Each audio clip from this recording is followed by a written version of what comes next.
Can you believe it? Weedy Weekend 39. Been a long time. Been a long time doing it.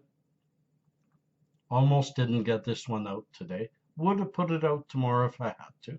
I think there was one time I put it out on a Monday morning. Life is life, but I haven't yet missed a week. Uh, Welcome all. Since Weedy Weekend 38, in which we covered 6 stories, we are now up to 10 stories this week. Been a busy week, cannabis-wise. Some of it just fluffy, nice stuff. Some of it political stuff. Some of it medical stuff. All of it interesting stuff. At least what you guys thought was interesting enough to send to me, excuse me, to share with the rest of you. Sorry it's so late by the time this one gets posted, but sometimes this old man has a life, and I had a really good Sunday. So let's get at her. Pitter patter. First story came from the Stoner's Cookbook, and it's about a group of marijuana moms. I really like this story. It's flower power all the way. Lee Grover is a mother who cherishes the benefits of marijuana.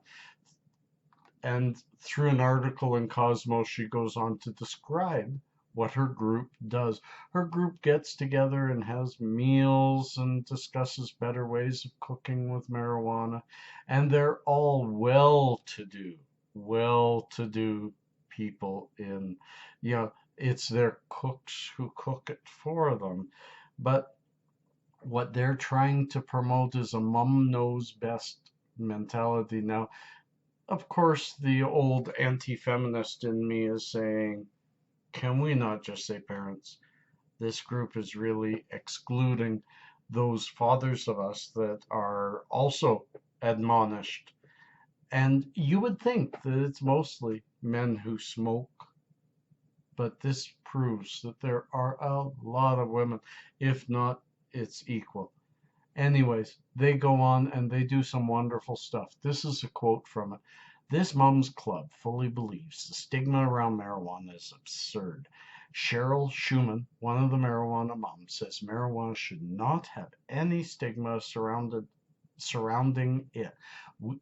Quote, we've come up against people who say marijuana is for dirty druggies, but we are proof you can be good parents and productive members of society and use it. These moms are certain consuming cannabis is the new norm, and its benefits speak for themselves. And it's true. I don't know about the downside of marijuana because I like to keep challenging people about that. We're already 3 minutes in with 10 stories. That's 30 minutes. But I do want to speak quickly on the stigma of pot. We need to fight that further and further. I love that these women are using that word and trying to fight the myths of the old stoner and get out a new norm. Cannabis is the new norm. We need to start treating those who refuse to look at the science of cannabis as we do the Flat Earth Society people and the people who believe the Earth is only 6,000 years old and dinosaurs lived beside man not too long ago and it all happened in the wink of an eye. When science proves us wrong in our beliefs, we need to move on and adjust our beliefs to meet at least that of science or throw away our beliefs. I don't throw away mine just adjust. But we need to treat those people who still believe that pot is bad as we do those who believe the earth is flat beyond beyond all the modicum of the empirical data that is just stupidity. Sorry, didn't use that word. Pause. Rewind. Story number 2. We don't move on without a puff because I can cheers with y'all. What do you have right here? I got a little bit of stuff that tastes like chocolate. It's the house blend butter from MMJ. They're currently out. Sorry, they do have some pink kush butter, which is almost as good. Cheers, peace, love, and harmony.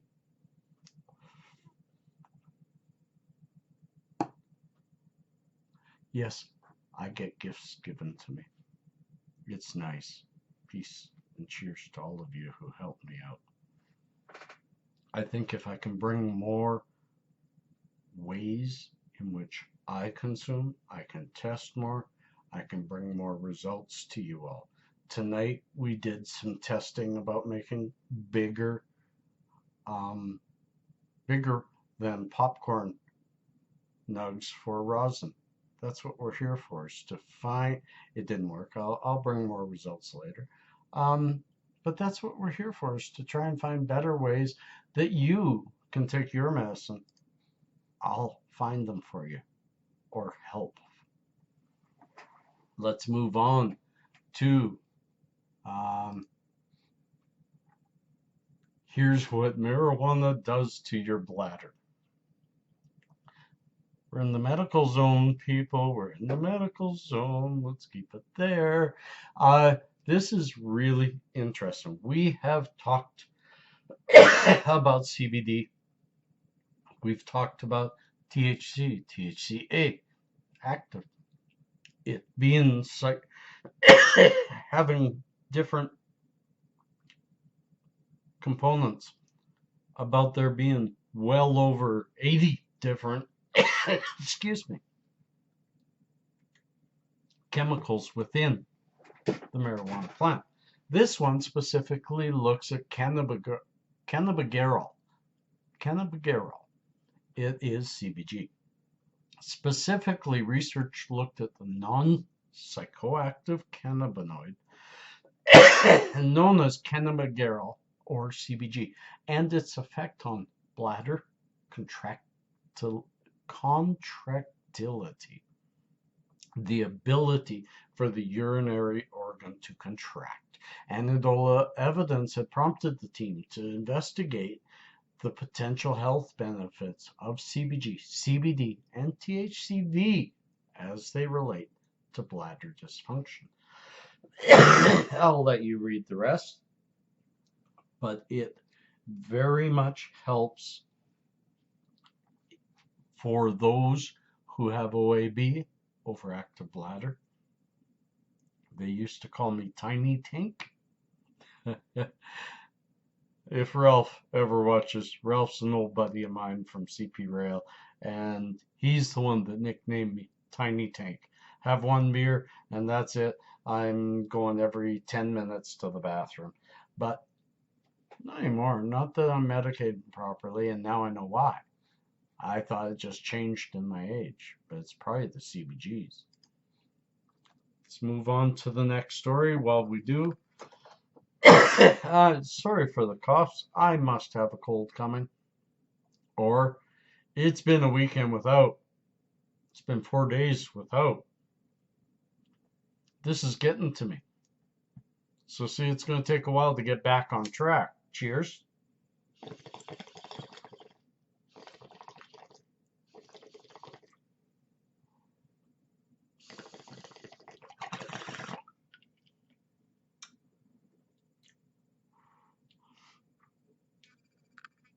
That's orange cushion in almost frozen water. Just cleaned that. I like my Dr. Puffer. I really like super cold water. It was the first time I had tried that. Quite enjoy it. I also do have a THC pill in me. Both me and my buddy took those together. She took one, I took one, and had dinner. And speaking of Rebecca now, and it's working absolutely beautifully. I've had a really rough weekend. I want to get through these, but it's going to be a long Weedy Weekend. It will be a long one. So I want to say that I have only been medicating for about 2 hours in the past in the past 96, in the past 4 days. The last 2 hours I have medicated. I'm fairly medicated. I always medicate with you during this. So bear with me if it's a little bit choppy and a little bit all over the place. This next story is a beautiful story. It comes from High Times, and its title is 10 Reasons Your Grandparents Should Use Pot. Well, I'm a grandparent, and I agree with every one of these. Uh, I'll just read a couple of them. I'll leave the story to you. It's got a wonderful picture of a really old woman smoking a great big gaffer. The first reason your parents or grandparents should be u- using medical cannabis, Alzheimer's disease prevention and treatment. They have had a hard time finding anyone with Alzheimer's who was a smoker previous. Uh, Read a lot more about it. But number two, cancer prevention and treatment. And those who already have cancer, well, it can help them through it. It can truly regulate weight as well as battle obesity. That's number three. Absolutely incredible what they're finding with the CBNs and CBGs. Arthritis and pain relief.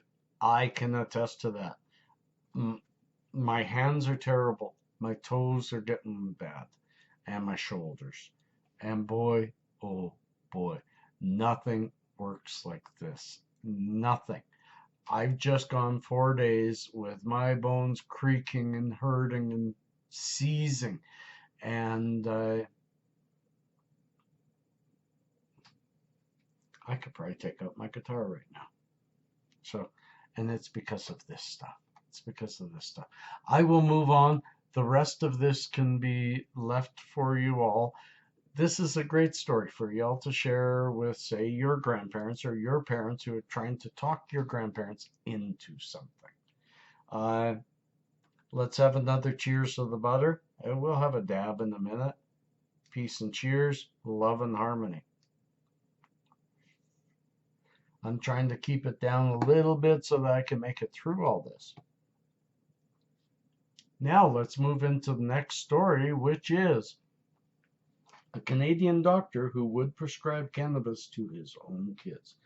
This is actually it's a story I shared already once this week because it is proof of the twisting and turning our previous government was doing when it came to Health Canada and their lies about marijuana and medicine.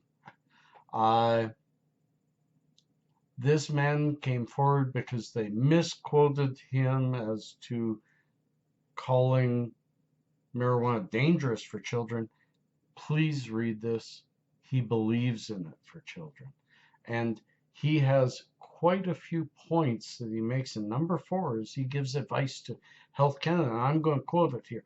You, Health Canada, are putting this on the practitioner, this being legalization and how to handle it. That's not fair, says Dr. Ryder. That's not right. Let's get some funding.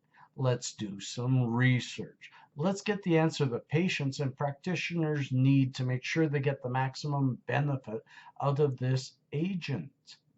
And the bottom line is our statement doesn't say don't use it. We do want to use it. We just want to use it like any other drug in kids, cautiously. Beautiful advice. That kind of advice needs a toke, needs a cheers to it. And I had made myself a rather large dab here, and I'm realizing I think maybe I'm going to have to stretch this into 2. So I'm putting it on the paper now. And this is California Dream. And I'm going to try to leave a little bit behind and have a bit with you now. Cheers to everybody.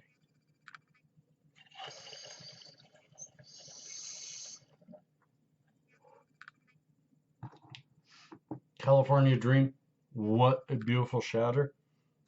It is one of the few shatters that I have tasted that I'd almost call it rosin-like, because it has too much flavor for a shatter. I'm really surprised. This must be a really pungent flower. California Dream. Never had it, except for in shatter. Let's move on to story number 5, which is a great story. Have you ever come across people who say, I'd love to do marijuana, but I'm allergic, or I have problems? Excuse me, people make that mistake that if you have problems taking marijuana, you're not allergic. You're having a reaction that could and is likely, according to this from Cannabis Club Romania, you could just have a broken endocannabinoid system. Just like any system in our body, they can be damaged, they can be mistreated, they can be misworked, or they could need tweaking. It's a great story. It actually visually shows you how the cannabinoid receptors work on our synaptic neurons, how they work on our postsynaptic neurons, where the cannabinoids go, where the THC goes. For you all that are maybe looking for a future in this business, this is a place to look and read. But also, if you really want to be like me and be informed, well, I want a future in this business, but I'm also just curious. I like learning how the brain works, how it works with cannabis, how it works with other things, what should or shouldn't be in me. The more I learn, the more I see. Cannabis needs to be in me for me to be able to operate at full capacity. And that just makes me a better parent, makes all of us a better person. I'm I'm going to leave most of this to you because we're running short, but I want to say at the bottom there's a really good section of 2 things you can do to enhance your cannabinoid system. I was going to read it, I won't read it, but the 2 things are very specifically: 1, don't negatively impact it. Negative things to that deplete your endocannabinoid resources are things like refined sugars, trans fats, grains, refined grains. Stay away from that kind of stuff. And at the same time, add olive oil and fish and egg and nuts and vegetables and fruits. Good, healthy diet. That's one thing that really people are understanding about the new cannabis user. We are healthy people. We eat well. We look after ourselves. We learn about our bodies. We can self-diagnose even sometimes, but we can certainly self-dose. The second pathway to empowerment is consuming things that up-regulate your endocannabinoid system, like olive oil. Increase that. Probiotics really increase your CB2 receptors. So really interesting, really great. I will move on to the next one. We're running really long. I like that because I like the next one. The next one is how marijuana could literally replace 5 prescription drugs. Now they go say the drugs, but they also say the category, and I really agree that it replaces the categories, but they do point at specific drugs. So number 1, Vicodin in the category of painkillers. Several studies show that marijuana is an effective treatment for those with chronic pain. The Center for Disease Control and Prevention notes that 44 Americans die each year from painkiller overdose. Marijuana takes that number to 0. Read the rest. There's quite a few drugs that it replaces. Are you taking one of these? And if you are, do you want to talk to your doctor? See if you should get off of it. Don't ever take my advice. I'm no doctor. I read, I study. Sometimes I drive my doctor crazy, but he has now learned that when he has an appointment with me, he better read up, because I know a lot, but I'm going to leave it up to him because he sure knows a lot more than me. But he's also learning. And 5 years ago, he said cannabis was wrong for me. A year ago, he told me, go get cannabis. I've never been healthier. I've just had difficulty with society, not with my health. The only time you guys ever see me unhealthy is when I'm unable to medicate because of societal rules and regulations placed because of the stigma. The next one, cheers, is about marijuana and migraines.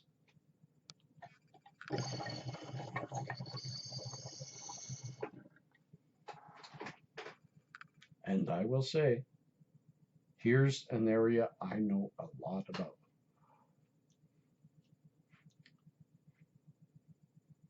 That tastes nice.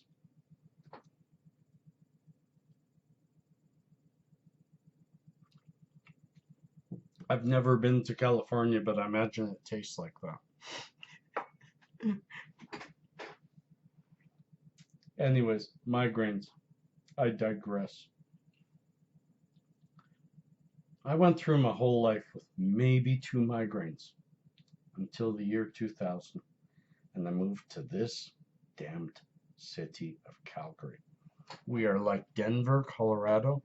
We're on the base of the Rocky Mountains. We're a mile-high city. Our barometric pressure jumps up and down as much as, no, let's keep this a clean channel. Jumps up and down a lot. I started getting migraines in 2000. By 2002, I was getting an average 15 migraines a month. That's half the time I'm suffering from a migraine. I spent from 2003 to 2015 trying many different methods. I went to the headache clinic. Yes, we have one. Probably the best one in North America. I was a member of the pain clinic specifically for that, somewhat the other damages that I have. I have tried a variety of, I won't even go into them all. And in fact, I'm coming off one right now, propranolol, which was for my migraines. But all they did was cut my migraines. They cut a little bit, down by half. But if you think about somebody who's getting 15, and by the time I got to propranolol, I mean, I think I was up around 20 a month. Almost, you just look for that migraine-free day that you go and do everything. Marijuana, especially concentrates, change that. I rarely have a headache. Migraines give a warning, always, and with a good concentrate, I can power out that thing before it plants itself. If it's planted itself, it still works good as a painkiller to reduce the symptoms without, such horribly awful side effects of the other medicines. So let's move on to number 8, 10. Number 8, and it's one I'm proud of. So I'm going to have one more toke, but this is in cheers to the last story, and this one, little dab. This one is to Jeff Gaudette at MMJ Total Health Care. Jeff, to you, to Haisha, for being behind your guy and looking everybody. I realized as I was saying that Haisha and Jeff run MMJ. They are partners. I don't know how it is, but they both run it and they run it beautifully. Jeff has been out there and been vocal, really strong, supporting the local businesses, but mostly, and he reiterates this a lot, the local patients and those patients nationally. We have a broken medical system right now. It needs to be rethought, redevised, and this guy is part of a group of patient access center owners and compassion clubs who are out there and fighting the good fight to ensure that we remember it's the end user, the patient, that needs access to the medicine. Not that needs to always be the emphasis moving forward, is the betterment of society and the people, not the corporations. No one has ever proven, and many have disproven, that large corporations are good for the country. They're not. They're not good for business. They're not good for anybody but the few that are in the pocket of big business.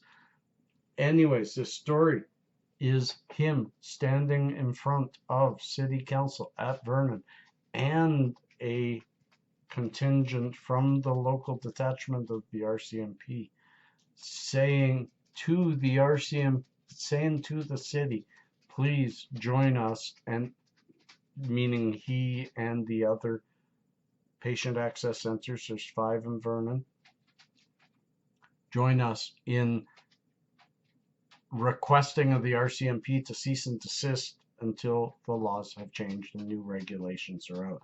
Let the businesses work without the constant pressure of shutdown. Let customers not be scared to order their stuff or to enter their store for fear of reprimation. We need that. He said, and I quote, "Stop looking at us as a problem and more of a solution," said Jeff Gaudet, representing 3 of the 5 storefront dispensaries. They use the word dispensaries. I use patient access center. Fantastic. We need to make cannabis the lowest priority for any law enforcement until they know what it is they need to enforce. I hope more people believe in that and can pass that around. We're getting near the end of Weedy Weekend. Wow, 28 minutes in. I think last week's was 40 though. We're going to be about there. And I'm way up there. That's okay once in a while. There is nothing wrong with being high. I find it so hypocritical that people who, and yes, I'm speaking about a specific one, but many of her friends, and some online, and one troll I got rid of, still got a few left,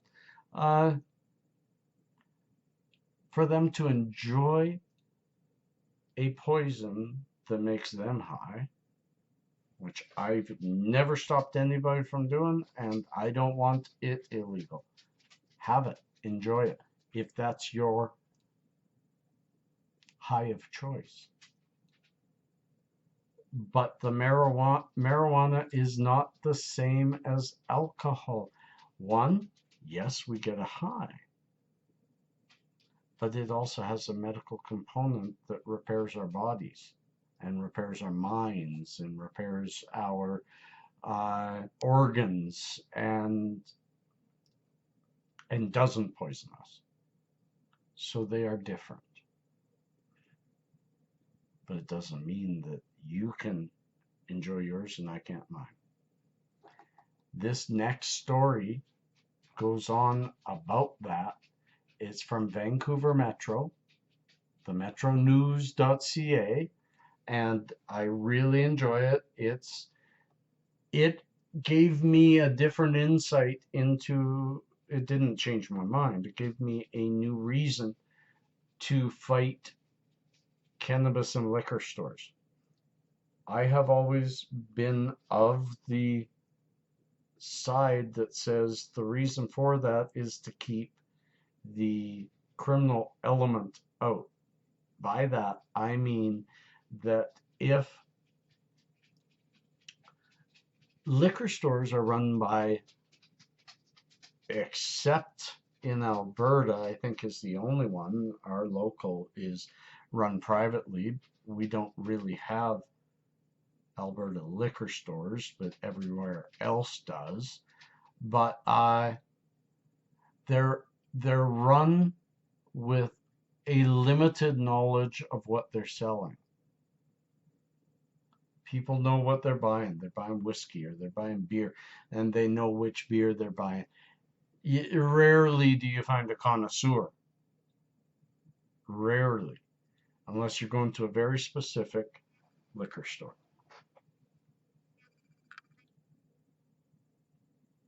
So you take either the private or government run liquor store, you've got the wrong kind of clientele serving the public. Therefore, the people that currently serve that public, I'm not saying me, but I serve them not by selling marijuana, but by this. The people that serve that public won't be able to work in that new industry, and they will continue to try to make their own industry thrive. But this story, and I quote, a lot of people are using cannabis to get off of alcohol. So that isn't a very good message to send. There have been studies that confirm alcohol and cannabis together heighten the effect of both. So that's a very good point. And one, as an ex-alcoholic, one who hasn't drank since 2003, it's a long time. Don't like the smell of a liquor store. I don't like being in there. I'm no longer tempted. I shouldn't say I'm no longer tempted. I still miss a really cold beer. I don't want, why would you put that temptation? Many people are withdrawing from something like alcohol or other substances and using marijuana to alleviate that withdrawal, or using it for pain, and they have never drank or don't want to drink. They are two different substances. I segued from that last one, didn't I? Not a bad job. I'm getting okay at this, even when I'm really high. Hey, let's have another little Dr. Puffer, and we'll move on to the final one. Boo Obama.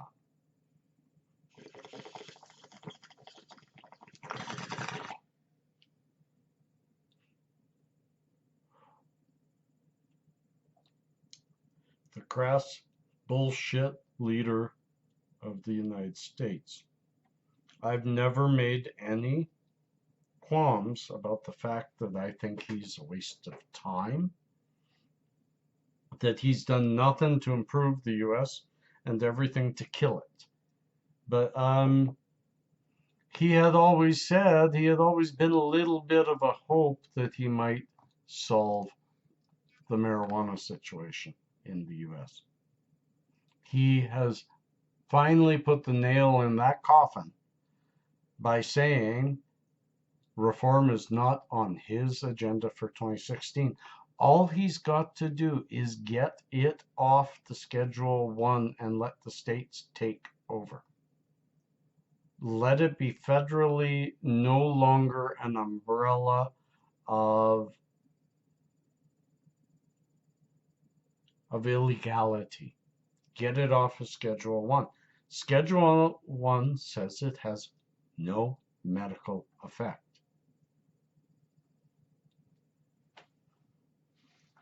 As I said, the earth is not flat, so Obama, get off your ass.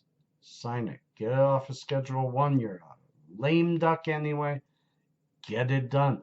That's the kind of stuff that a lame duck president should do because it's almost impossible to reverse. Wait for a new president. You're going to wait another 4 years minimum before you can, 3 years before you can pressure them into doing it. So that's the end of Weedy Weekend. I've had a good weekend. I hope you had a good weekend. I hope Monday doesn't hit you too hard in the nose. If it does, remember, this is a painkiller. It's a Goodbye Monday tool.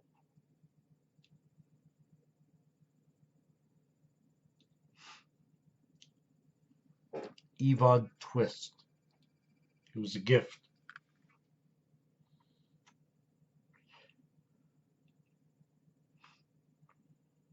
Burns pretty hot, but it has a really good voltage regulator. So I just have to learn.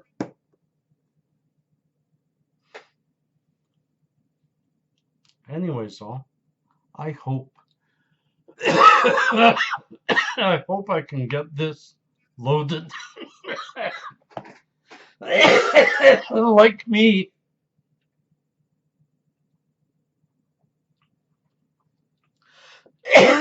And get y'all loaded up before midnight. Because after midnight.